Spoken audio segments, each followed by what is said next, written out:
Right, there we go, I'm recording it. As long as I can have you here with me, I'd much rather be wearing blue jeans. Right, and there's your intro. Hopefully that's synced.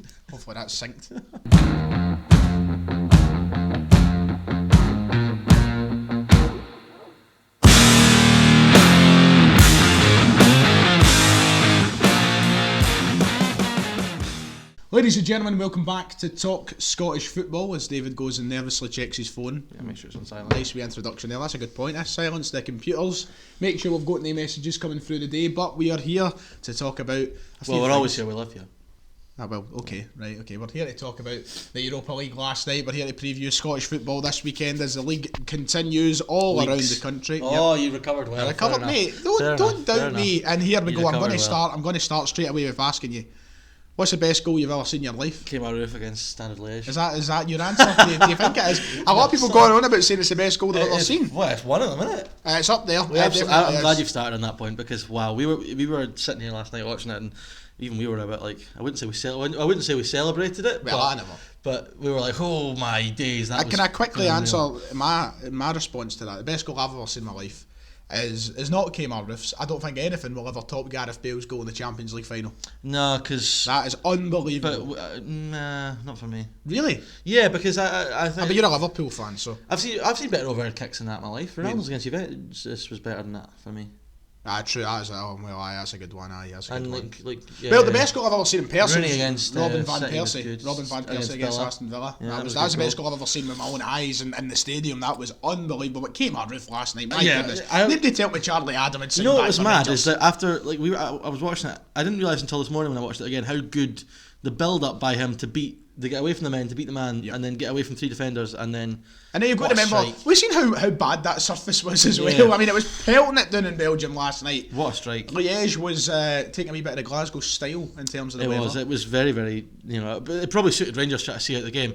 But yeah, that was one of the most unbelievable goals I've seen. There won't be a better goal in Europe this season. That'll be goal. I mean, that's up for the Puskás Award right there. It'll be up there. Wow, yeah. And the thing is though, I mean, people have said that Gerrard keeps starting Morelos. He came out of roof. Even apart from the goal, I thought did really well. So he's given him a decision to make in terms of who he goes with at the weekend. But Rangers as a whole, that's what I was thinking. This review show is going to be almost exactly like the preview show to these games. Oh, we going to say the same things that we said about Rangers are what happened, and then the same problems kind of occurred for Celtic. Yep. The Celtics was a little bit more different because there was a lot of different things happening throughout the game. But for Rangers, I mean, I tell you what, yet again though, that's two big results this week. I don't think they were great. If I'm honest, I thought they were good. They were really good. They did what they do well, but they still felt they had another level to go into. So yeah, they were really, really good. So solid at the back. I thought Bassey did really well. I think when Barisic went off, it was quite a shock when the teams got leaked and it showed you the bench and it had Bassey under his whatever his buff name may be. And I was looking at it like, who then? Is that? I've got a funny story about that. So I got slagged off. One of my mates put in a group chat after one of our live streams. I'd been talking up Bassey and he was really good.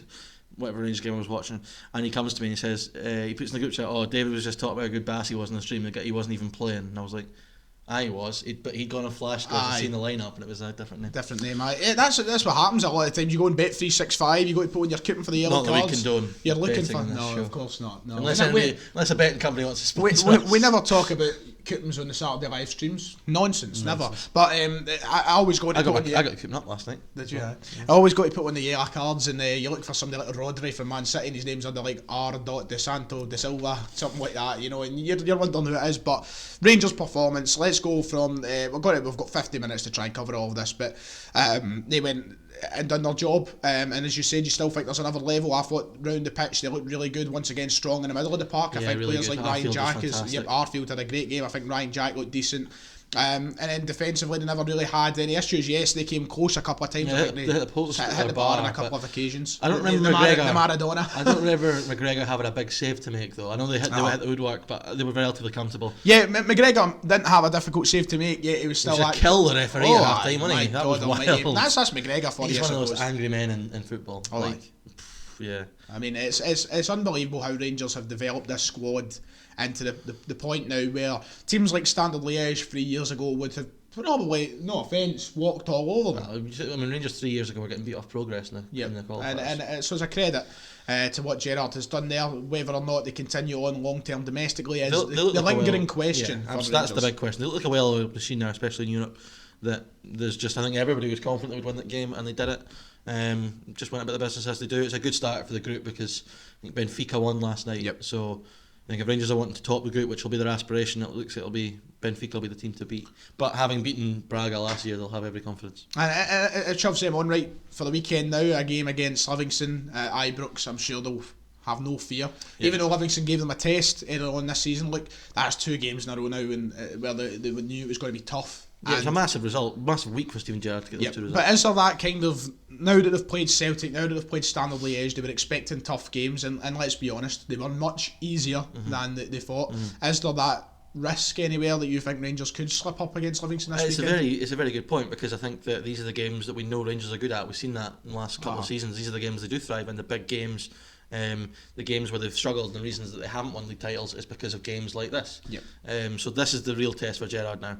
I think if you offered him a 1-0 Rangers that weekend, he'd be absolutely delighted. 3 points is ultimately what matters exactly. now. Look, they want to stretch that gap as much as they can between Celtic and themselves. And look, Celtic haven't got it easy, as we know, with Aberdeen. So let's move on to Celtic last night, and let's move on to a game against AC Milan, which we predicted was going to end. They were at evens last night. Similar. I said it to pre-match, couldn't believe it, unbelievable. And look, the first half performance was some of the worst, dreadful, wasn't it? Worst stuff I've ever seen a Celtic team produce in Europe. And that is, actually, the opening 10 minutes was really good. Yep, and let's address that opening 10 minutes. So I got a lot of slack last night. I went on my channel and I gave my match review, and I absolutely slated Celtic's performance. And I can understand the people saying, "Oh, look, we had a good opening 10 minutes. We played decent in the second half. It's not as bad as you're making out."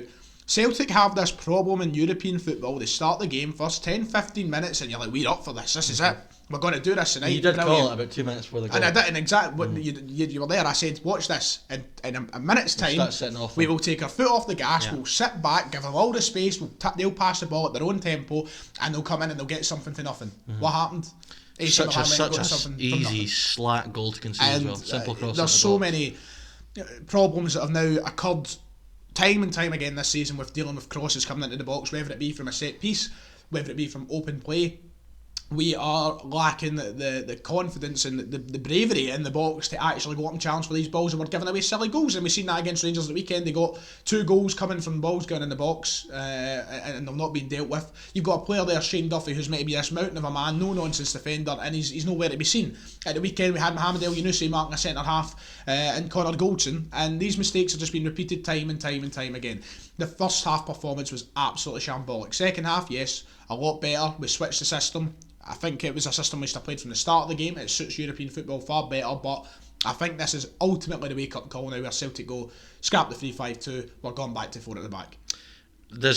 Duffy's a weird one, because I thought he was bad at the weekend. I thought he was even worse last night. He just dreadful. The worst thing is, how many times did he just give the ball away? He's got it loads of time and space. It really pissed me off. And just kept passing it to their players. Because you've seen it like the last 10 minutes of the game. I think, it's 2-1 at the time. We've piled a lot of pressure on AC Milan. The tempo was really I felt like Celtic were going to get a point. I really thought they were. And then what you see was the ball was given back to Duffy to start from the back again.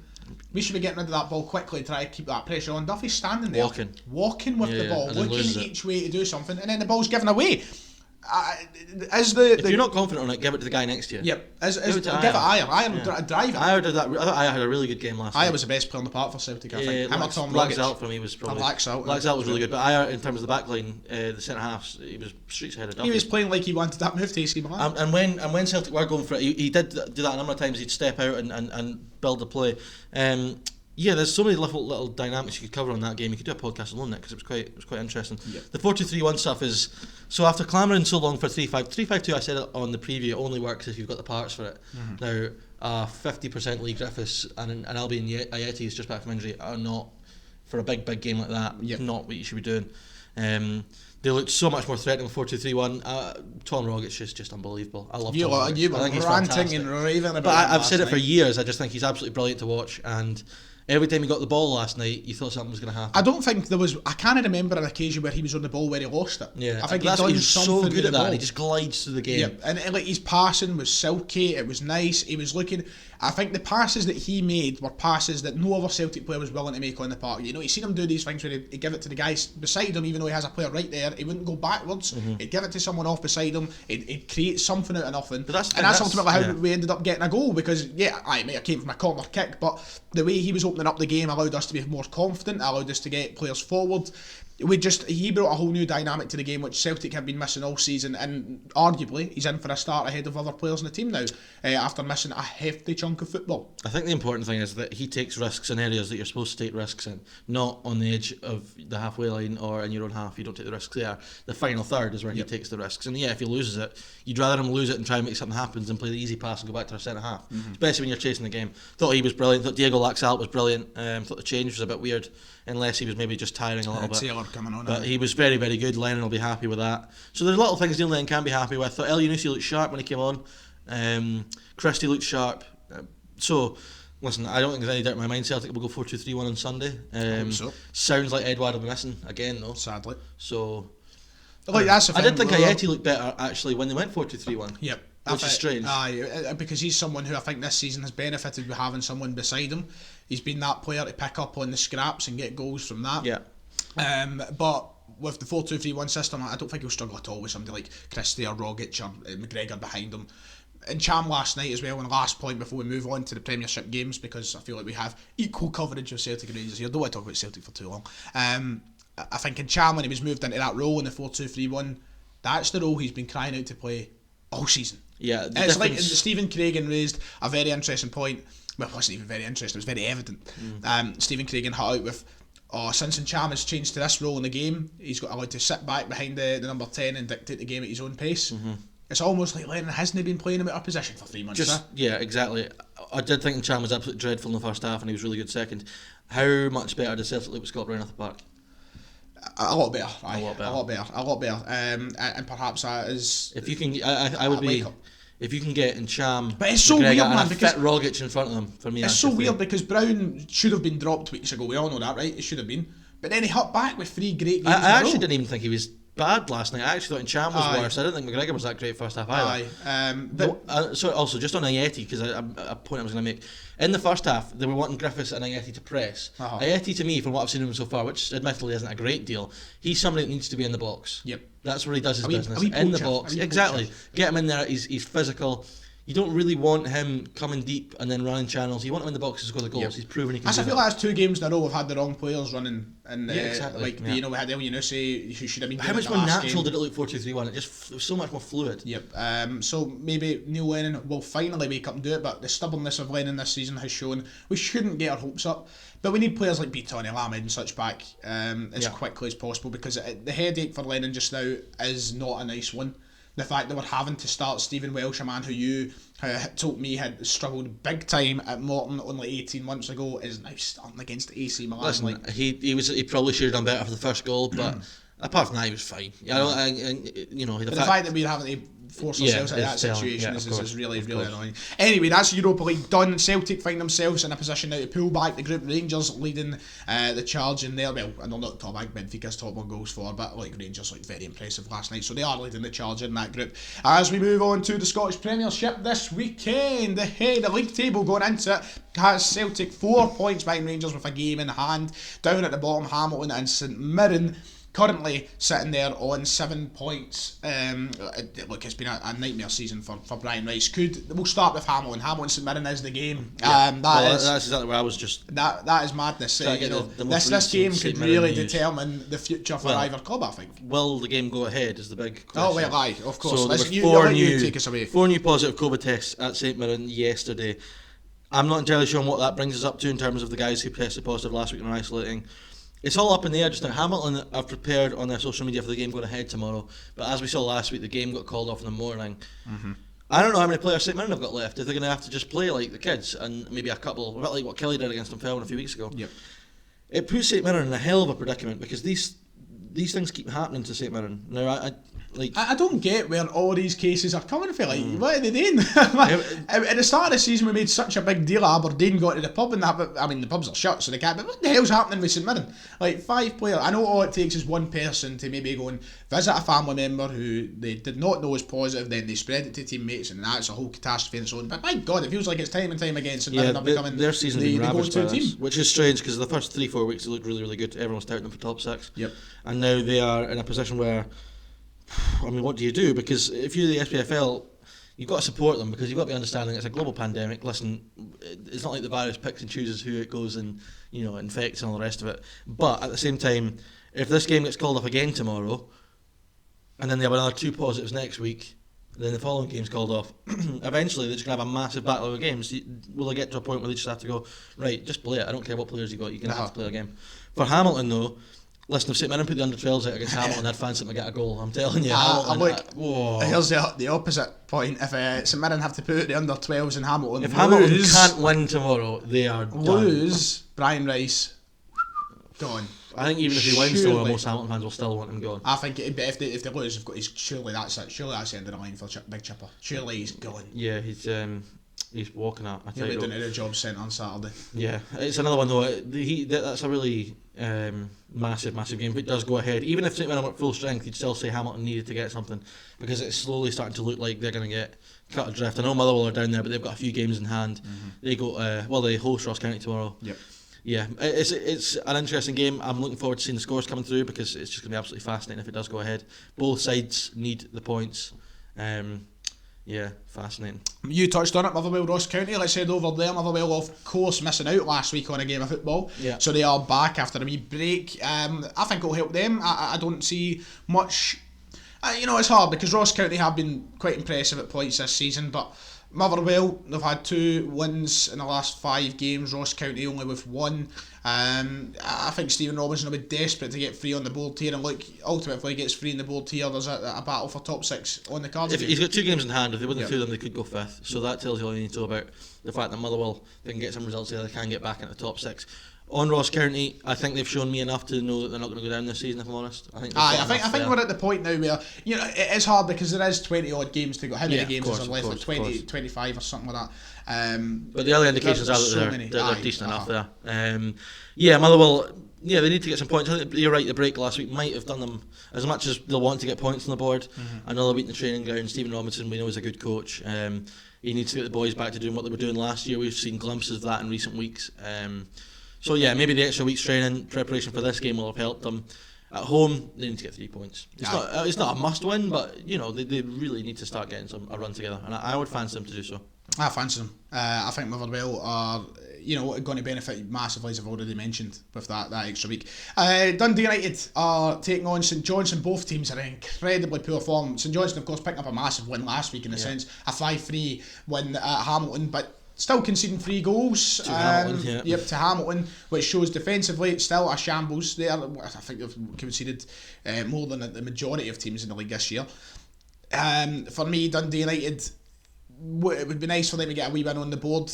Yeah, Mickey Miller needs something, doesn't he? Something. I know they're sitting 6th in the table, which isn't in reality. That feels bizarre when you consider how they've been in recent weeks. I think that just goes to show you how poor that from the top 5 has been decent this season. We said it right in our season preview. There were so many teams that could go down, and you look at the league table, and that would probably still. No, because you look at the gap between Hamilton and you look at Dundee United. 7 and 12 points is the difference. And even more so, we said at the top 4 would pull away. The gap between 4th and 5th is already quite big as well. Massive gap. So listen, Dundee United. That's a strange one. Like if Shankland plays, they win. Like I don't mean plays as in starts the game. I mean like if he plays, if he's at his best, they win the game. I think St Johnstone have showed the defensive struggles this season. I think it's the kind of player that St Johnstone aren't ready to deal with. I just don't see the chances that they can concede to Shankland from any range, any distance, any scenario is something that St Johnstone are going to struggle to deal with. So if he turns up and plays his best, it's a Dundee United win easily for me. Looking at St Johnstone's form, they won the last one, but before that, they haven't had a win for ages. It feels to me like what I've seen of them though is that they are starting, maybe not turn a corner, but they're starting to show signs of what Callum Davidson's wanting to do. They're starting to look a little bit better.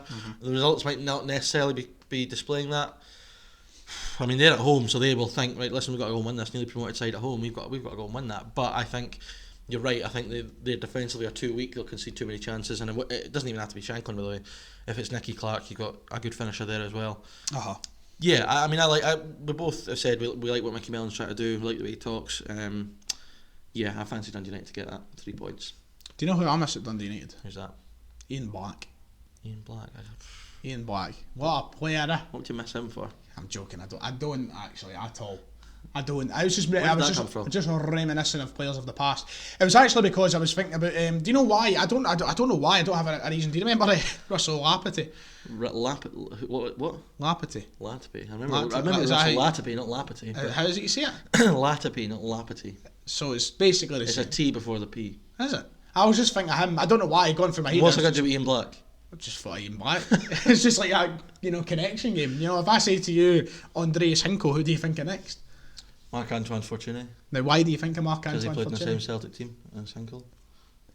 Which makes sense, apart from Black and Latapy, did they ever play together? No, but it was just like kind of era of Scottish. Moving on, Rugby Park.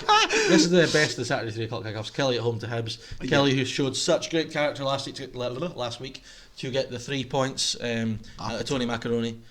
But, Hibs are, just such a dangerous proposition. And... I don't know what I'm doing. Sorry, right. Hibs and Kelly. Hibs. Both teams brilliant of late. Kilmarnock especially. Alex Dyer has been absolutely superb. Interesting the other day. What a fella. He was on the Chris Limo podcast. Yeah. What's that called? Missed from 2 yards. I think so. No, it's got a very good name in it. Wait for it. The Chris Limo podcast. Oh, very good. That's the name. Yeah. It was on there talking about being a missing open goals. Well, I was actually talking about... Oh, that'd be a great name for this podcast. You could just, instead of call it opening goal, you could just call it missing open goal, because that's what he does. Alright. Sorry. He's good, he's really good in the sports scene, but he will never not be remembered for that. Oh no, of course. But it was the comment, oh no! But Alex Dyer was on there talking about being a black manager in Scottish football and his kind of rise to the role through Stevie Clark. And then being involved with Steve Clark in Scotland, of course, he's the assistant, isn't he? Assistant not manager. Anymore. Oh, is he not anymore? No, he left when he took the job at Kelly. Right. That's why they got Big John Carver in. Talking about all the stuff, Big John Carver. The best coach in the Premier League. Remember that? I am the best coach in the Premier League. But it was a fascinating interview to watch. I enjoyed it, and it really built a lot of respect for that. I've already had a lot of respect for him. I think he's been someone who came into the role kind of... I don't think he would have seen it coming with the way that Alessio was thrown out of Kilmarnock and coming back. And he's going to be a pub quiz question in a few... Angelo Alessio. But it was fascinating to watch. A real deal of respect built from him. And the respect keeps building with the way he's turned around Kilmarnock at the moment, because their form of late has been brilliant. And this weekend, they'll be fancying their chances against Hibs. And I think it's the exact sort of game that really could make Hibs stumble. I think Kilmarnock... It's a real test of Hibs' top 3 credentials. Yep. They want third place. It's a big test for them to go there and win. I think Kelly will win. I think Hibs will do it. Do you think so? Yeah. Is that your Nisbet bias coming out? I can't say. Apparently, I'm the part-time Hibs fan. It's my Hibs have been great this season bias that's coming into play there. Yep. And I fully fancy them to go there and win. Kelly, what a massive result that was last week. If they can build on that, listen, they look really, really threatening going forward. We've said it before. Chris Burke, Greg Kelty, Kabamba, Brophy off the bench. Mm-hmm. Midfield's so solid, whether it's Gary Dicker and Alan Power or if Tishbola plays, they're really, really solid. I just think Hibs are going to have too much firepower for them. I'm the opposite of you. I think that the defensively astute Kilmarnock side... Are they that defensively astute? They can be when they want to be. You know that fine well. Sometimes they might not show it since Stevie Clark's left, but when they put their mind to it, they can be. I watched them play Celtic this year. That was a tough defensive gig. I just think if Nisbet and Dodge are on it, no matter how good Kelly's defence player, I think they go to. But then again, you could have said if Edward and Griffiths were on it, or whoever started with Edward and Yeti, whoever it was that day, were on it. Then but they weren't on it. That's the point. Aye, but just hindsightedly speaking, I just see a defensive masterclass this weekend. But the difference between Kelly hosting... I say that now, there's going to be a clip of me saying that before now to Hibs. No, because nobody cares enough about Kelly or Hibs to clip these things, so you get away with these ones. That's why I don't get as much of these clips as you do. The difference between Kelly at home to Hibs and Kelly at home to Celtic is, at home to Celtic, their number one goal is to defend and keep a clean sheet and see what happens. Do you not think that'll be the game against Hibs? No, they'll have a go at Hibs. They'll fancy themselves to get a goal or two. Do you not think they'd happily walk away with a 0-0? No, at home I wouldn't have thought, no. Well, maybe not happy, I think they'd be satisfied, but the game plan won't be not lose. The game plan will be win. You're at home. You know, Kelly themselves will fancy themselves to get up there for the European places. I see, as much as I rate Hibernian, and as much as I back them, and as much as my left testicle supports them, I was quite concerned to the camera. I just have it in my head that Kelly are going to win this weekend. I think that's the shock result. I wouldn't say as much as a shock. See, that's my point, is that Kelly are at home. They'll come out and have a go. Anyway, Plastic Park, Warriors will take the win. And now we move on to the two teams who are leading the table. And we'll start off with the Saturday game. Oh, both of them on Sunday. So they are, because of Europa League and that. Forgot about that. We'll start with the early kick-off then. We'll go in order. Aberdeen taking on Celtic at Pittodrie. Celtic never struggle at Pittodrie. Strange though, because you said it last night. Like you were saying, I wish we didn't have to go to Pittodrie, but actually the record at Pittodrie is fantastic. Aye. So. You get the joke from the Rangers fans that McKenna slides down.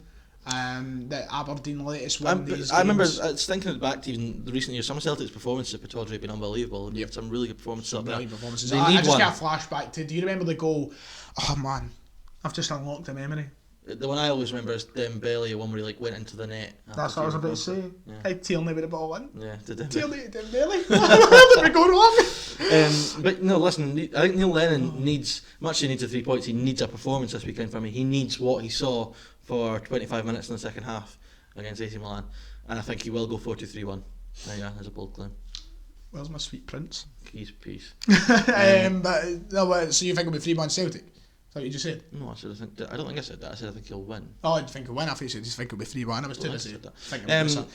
Although Aberdeen though, I mean, they're on fire. Midweek again, lose Ferguson. Right, he's top scorer in the league now. Yeah, man. He'll join with your man Nisbet. But yeah, player though. Like Celtic will struggle this weekend if we don't go into the game with an actual setup that gives the team some confidence and allows the players. Well, it's the same. I'm not even going to go through the same stuff again. We know the problems. There's no point in rehashing the same old story every week. It's just a test of whether Lennon can address the problems. Yeah, and that's one thing that I think we've said.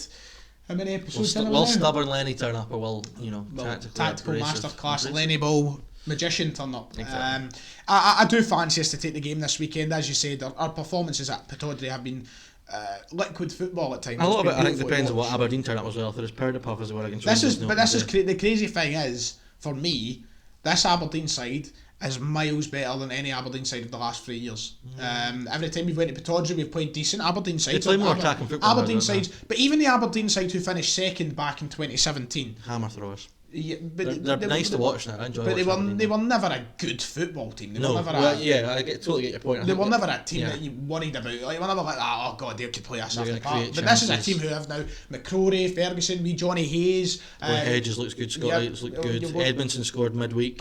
They've got players all over, and then Joe Lewis, when he turns up, when he's on his best days, a tough keeper to beat. So Quavertoes at the back. Then Quavertoes, I can boogie. It's honestly a team that for the first time in the last 3 years, as I've said, I feel like we're going to Pittodrie to play that actually could play decent football and get something from the game. Yeah. A big difference.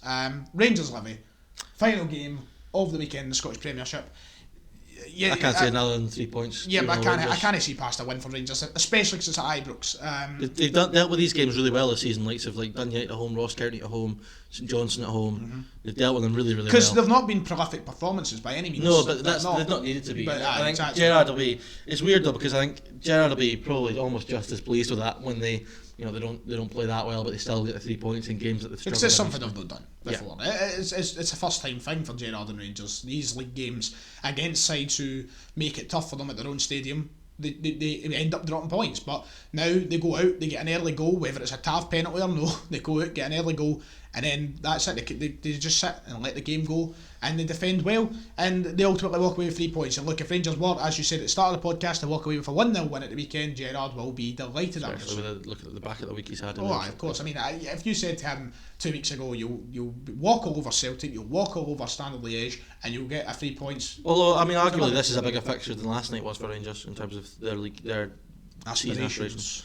Anyway, on to the Championship. The best league in the world. If there was ever going to be a sort of welcoming to the Championship for Hearts, it's Arbroath away on what will probably be a windy day. That's tonight, actually. Yeah, Etton's better than tonight, that game. Oh, so it is. Aye, hopefully this will go out before it should be, but Arbroath Hearts will be there, as you said about the windy weather. They'll be home for anything better than love to see Belgium Dick last Campbell night. pull off a masterclass, and Will he have the bonnet on?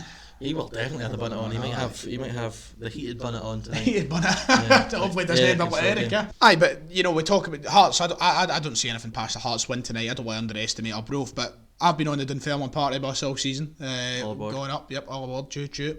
We've done that the last one. Why does a bus go choo choo? It's a promotion party bus, you can do whatever. I suppose. But I've been on that, but honestly, you look at Hearts this season, and they're a team who could end this campaign on a points tally, whatever they like, as long if as it is wet and windy in Arbroath tonight, they won't win. See, well, I suppose I get your point, but do you know? See where I'm coming from? Saying that's a really bold claim. Where their squad is, yeah, they should pass the championship. They could.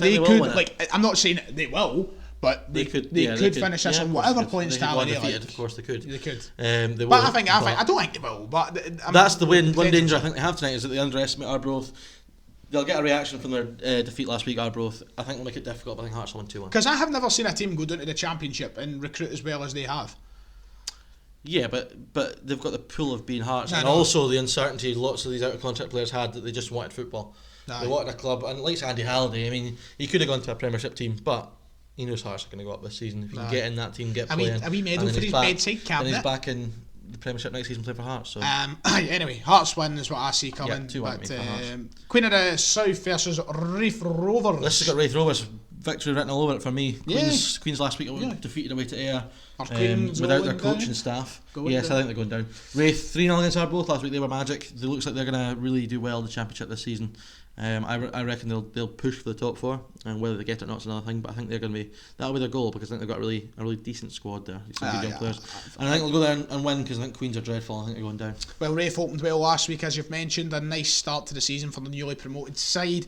I do fancy them winning myself. Inverness taking on Ayr. I like the sound. Of the day, innit? I like the sound of an Ayr win here. I do. I fancy it. I know Inverness are a good side. Made some really good signings there.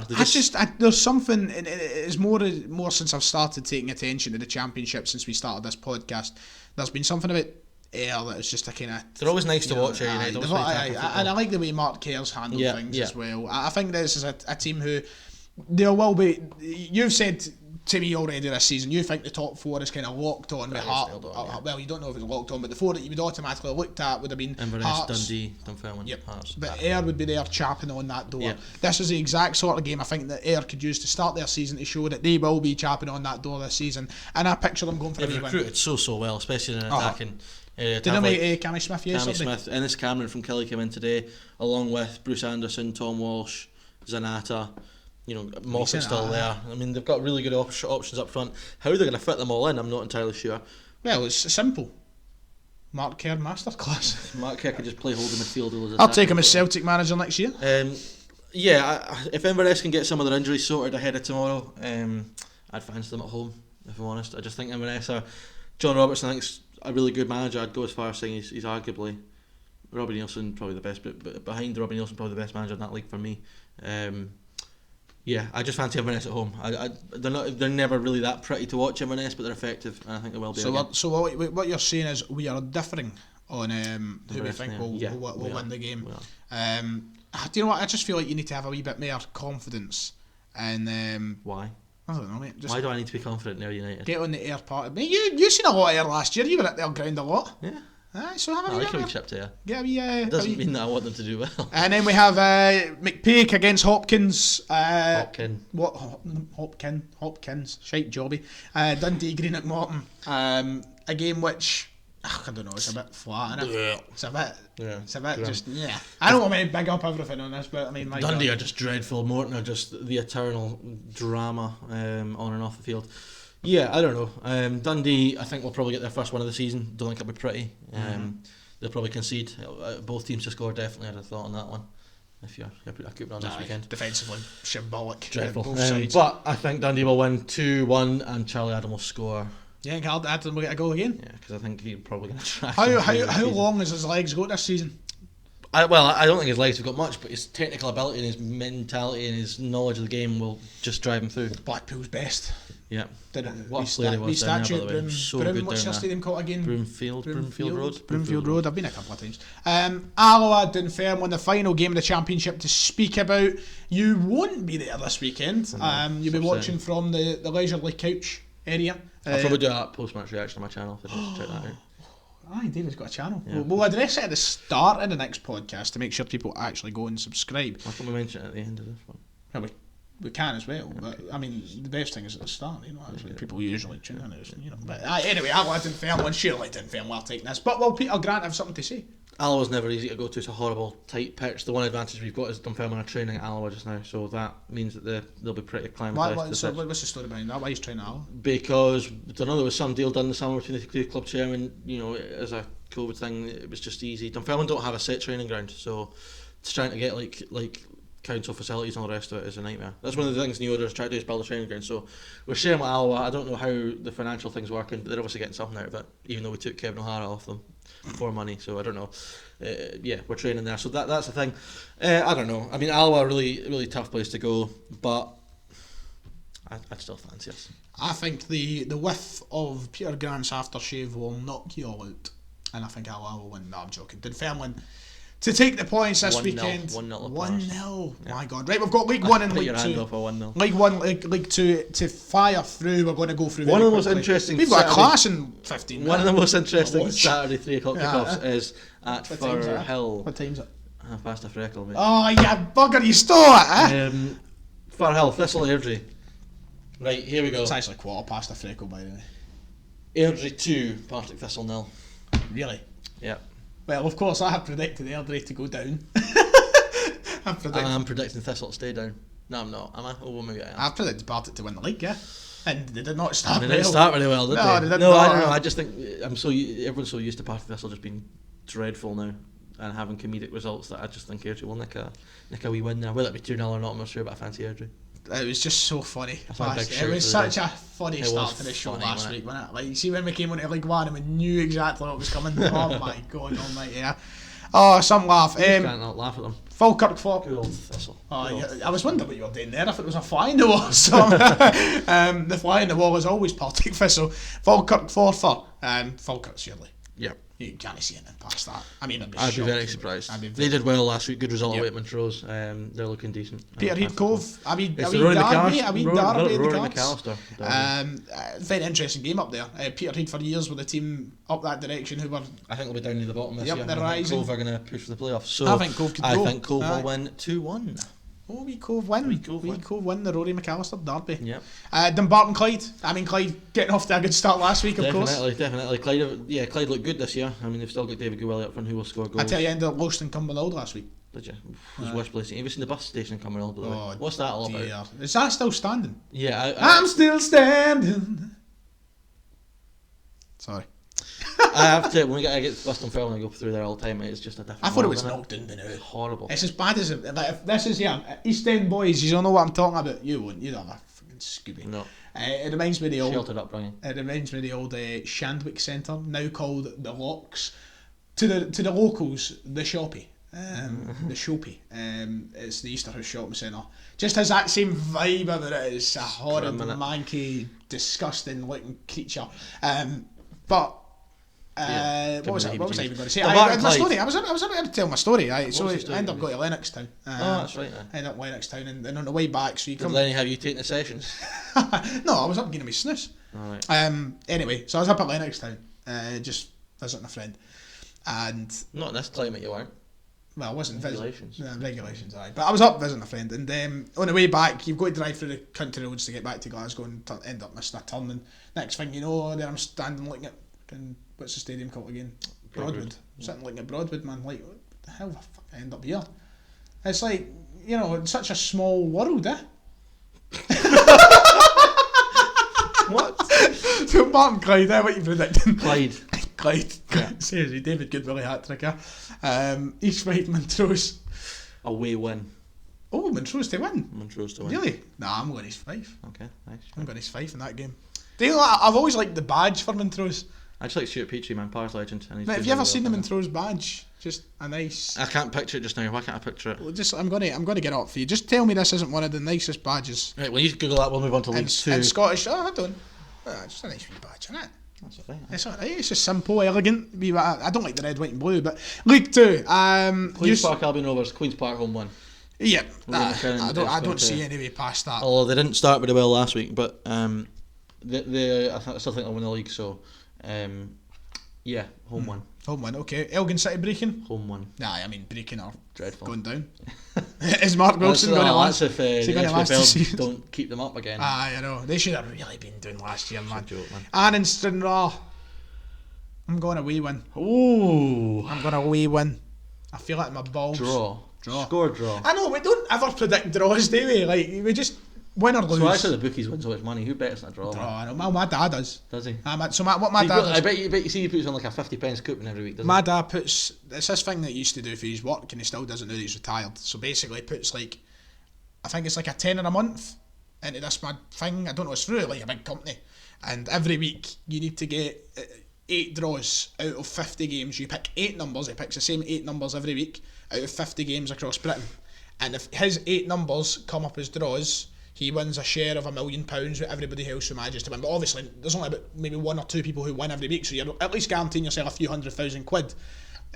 This weekend, he managed to get 5. That's not bad. Which, one weekend, he got 7. Oh, 7 one you'd be weekend. gutted. And I was fuming because I knew inheritance that was going to be something for me, but 7 is the highest he's ever go. He's been doing it for about 20 years and he's not won a single weekend. Wasting a tenner a month. But okay, draw for yourself. I say Stranraer win. Edinburgh, Cowden, Beef. Home 1. Home 1.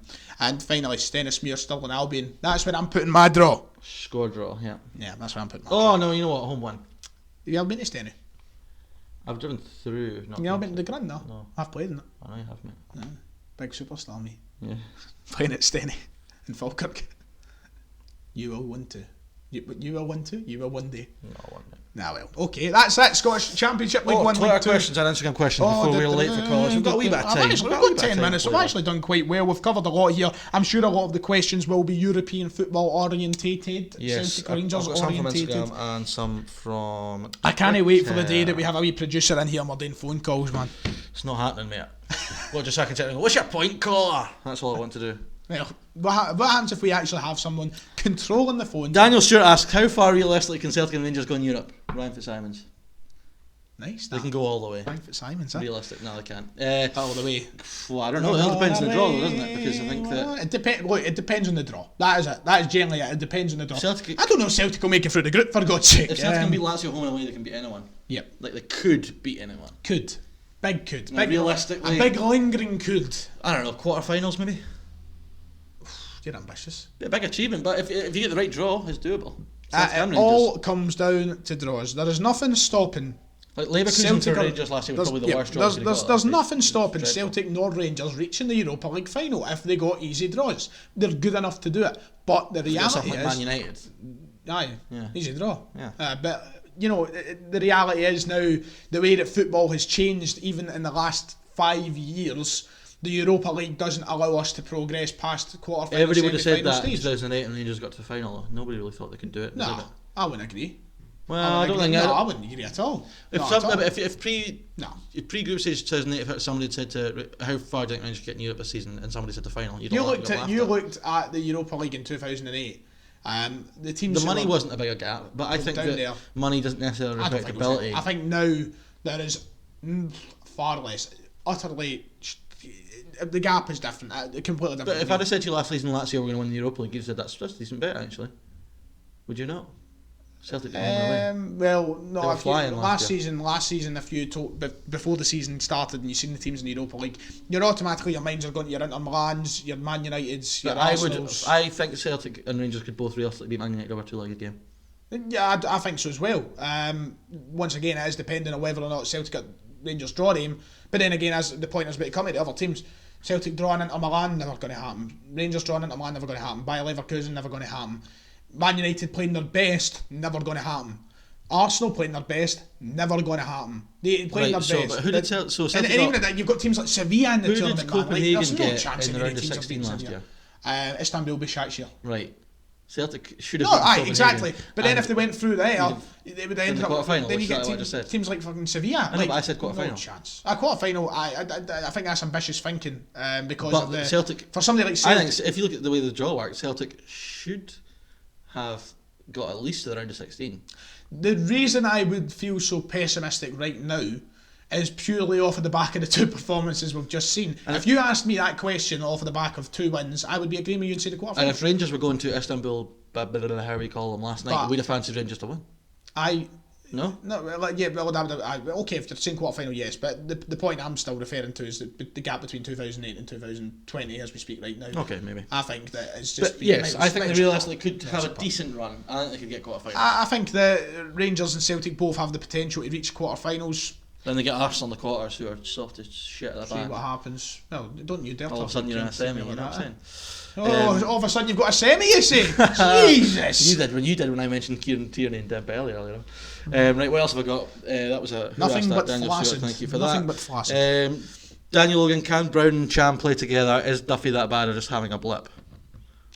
I think he's probably having a blip, but a very, very big blip. I hope it is a blip. If it's not a blip, then back to Brighton you go, and can Brown and Cham play together? Well, of course they can, but they can. They've shown it before. As well as they could maybe play without playing the way they started last night.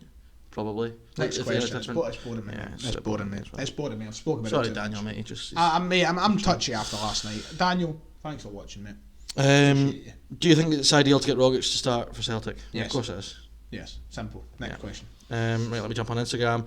What have we got here? Right, Matthew Fatesney says, will the European hangover, how will that affect Celtic on Sunday? Well, we don't have a hangover to fucking affect us. We had any chance we were out drinking last night. But you know, it's not just that affects us at the minute. It's just the form altogether in terms of the performances on the park, and then we need to pick up on it. And if football has taught me anything, Sunday should be a game where we go out and try and score 3-4 goals and just fight fire with fire. Will it happen? We'll wait and see. No, I was just thinking there. A lot of the questions and a lot of talking points just now are about Celtic because Rangers are just kind of quietly going about their business. Whereas, like, when we started the show, every single week it was Rangers. Yep. Because they were the talking point. Yep. It's like it's totally flipped. Whereas last year it was 2020, what do Rangers have to do now? Of emotion. So I think the narrative. I feel a little bit like we're talking loads about Celtic just now, but I don't think there's a great deal to talk about in terms of Rangers apart from praise them for continuing to do the work they have been doing. Fair enough. Matthew also asks, everything has gone downhill since Damien Duff departed. What do you think? It's like when Arteta left Man City, he's not been the same since. Mm-hmm. You sometimes underestimate how much influence these guys have over teams. Damien Duff was very good at his job. Gavin Strachan looks like a Yorkie being washed in a bath. Was wee earpiece? Wee earpiece. Wee ring piece, I know. I'll have 2 tubs of snooze, please. Fires Akram asks, is the roof on fire? Well, it was last night, wasn't he? No, that's alright. It's freezing in here, no chance of fire. Get a heat noise! And finally, Connor Mitchell asks, is Ryan a blue nose? What's your favourite Roy Orbison song? Genuinely. My favourite Roy Orbison song? It's probably... it's a good one, that. I like I Drove All Night. That's a good song. That's a good song. Any others? What was that when you were singing the shower? He was in the shower this morning singing Roy Orbison. You could hear it at the flaps. It was Blue by You. It was something to do with blue, but I can't remember if it was that one. I don't know. Anyway, moving on. Cheeky bugger. What's your favourite Roy Orbison song? Penny Arcade tune. We've just got a question here. Derry Shearer asks, any players that you would like... There comes the hand comments right there. Any players that you would like to see called up for international football, such as Kevin Nisbet, etc.? Right, I'm going to hit you with a really quick question, right? Okay. You can call up 3 uncapped players to the next Scotland squad. Who are they? Kevin Nisbet. Straight away, easily. And you try to think about which ones haven't been capped. I know, it's trying because I've got players in my head, but I'm not sure if they've been capped or not at senior level. Well, maybe guys that haven't been in squads recently then. Lewis Ferguson. Yeah, okay. And Robbie McCrory, has he been capped? Well, he's been in the squads. Not been capped. Sorry, yet. not Robbie McCrory. Ross McCrory. Ross McCrory. Well, yeah, he called up Glasgow. He's not been capped yet, yeah. So decent Ross choice. McCrory has me. I would agree on I Ferguson, don't know obviously, why I Nisbet. said You know that Che Adams guy at Southampton? He's no Scottish, No, is he? he's eligible. You're joking. He's eligible for Scotland. It gets talked about all the time. Nobody's tapped him up yet. Apparently, Clark might have spoken to him. Really? Be a decent option. He was a FIFA player back in the day. Anyway, Yeah. 57, we've got a class in 3 minutes, so we're going to have to wrap up the show, but it's been another good one as always, David. Yeah, it's been Looking totally. forward to reviewing everything at the Monday weekend, morning. seeing how right I am, how wrong you are. We're back on Monday. Usually it's the other way about, but We'll have some content up on our own channels, won't we? Yep, I always do. Because all I do is win. Just waiting for him to plug my channel, but he's not doing it. It's hellish. I'm not doing it. So, on that note, if you want to watch content on either one of our channels, make sure to go and subscribe to Ryan118. And that does it today. So, David... Your face. No, it's it. D Buick 22, link in the description. Just the big D, and then the big B, and the U, and the I, the C, the K. 22. As in two little ducks. Quack, quack. See, he's coming back there. There, I done it, eh? Somebody was at the door. I told him the story that I told him that you picked 22 because you're a big fan of two little ducks at the bingo. Right, ladies and gentlemen. See you next time. Oh, that was a good one.